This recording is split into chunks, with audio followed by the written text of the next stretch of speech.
This week, I had two separate conversations about the same topic: concentration. How much is too much in any one company? And based on those two conversations, the answers were quite different. Let's talk about that. When we talk about concentration risk, it really does come down to what company, what it, how does it fit into the portfolio, and what are your alternatives? For the first client, it was really interesting. She had inherited a stock that is a really well run company, has a very profitable margin, and its PE ratio is well below the current S&P valuation. So when we talked about how much is too much, while we don't want to be overexposed to any one company, she had the time and the valuation to go, I get to choose my exit here. I don't have to sell because of model, because I'm supposed to not have more than this amount in any one stock. And for her, the amount of excess over the 5-10% guidelines wasn't outrageous. It was 18%. Not an outrageous number. Not great, but not panic worthy as well. The other conversation I had this week was for a client who had one of the Magnificent Seven stocks. It's done really, really well, and his concentration has exploded due to the growth. But for that client, the rest of the portfolio covers every need he could want when it comes to retirement, buying a second home. He really doesn't need this stock.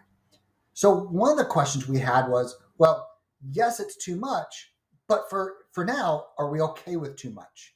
Do we believe in the leadership of the company? In this one, yeah, absolutely. Is it a market leader in what it does? Yes, absolutely. Do we have confidence that it's going to structurally outperform the market over the next couple of years? The answer is yes, we do.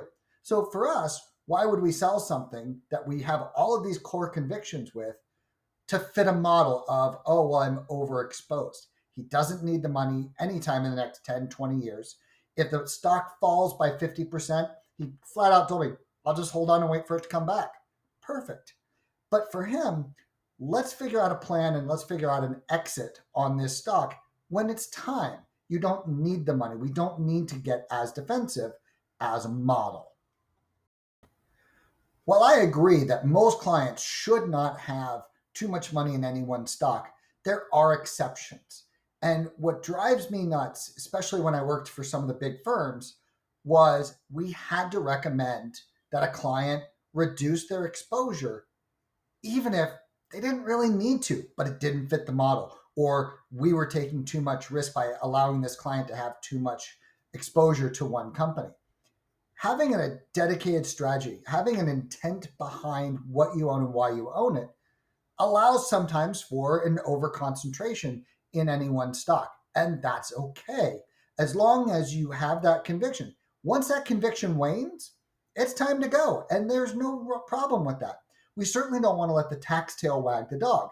If you're saying, I own this position, I don't quite believe in it, but I don't want to pay the taxes, that's not enough. The market will tax you way more than the government will, especially if it's a long-term capital gain. So when we talk about concentrated positions, I mostly agree that, yeah, you shouldn't have more than 5-10% in any one company. That being said, there are certainly exceptions too. So where does this leave you?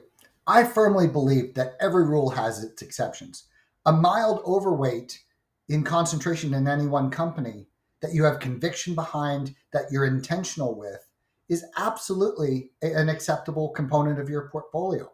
If you're getting a recommendation from your advisor because it violates the 5% rule and we should diversify without any conversation as how it fits into your portfolio, what's the outlook for the stock, do we want to consider gifting it? There are so many conversation points around a concentrated position than just, well, it breaches 5%, we should sell.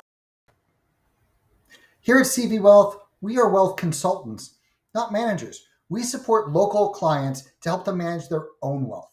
My firm offers a flat fee and we're 100% independent. If you're not completely satisfied with your current advisor, think you're paying too much, or just need a thought partner, we'd love to have a conversation. Until next time.